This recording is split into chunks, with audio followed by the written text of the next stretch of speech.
अस्सलाम वालेकुम, क्या हाल चाल है? ठीक ठाक, उम्मीद करने ठीक होवोगे।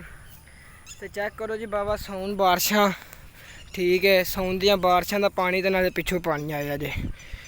चेक करो सारे बंदियां दी फसलां डुब्बियां ने, ज्वार चेक करो डुब्बी, तल वेखो नज़ारे लवो जी पानी दे।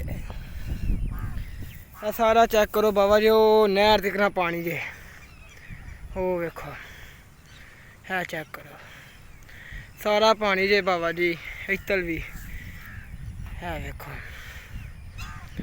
सारा पानी। वो वेखो बाबा जी पिछू दिखना, बस टालियां टुलियां नज़र आ रही ने उत्ते उत्ते, ठीक है जी।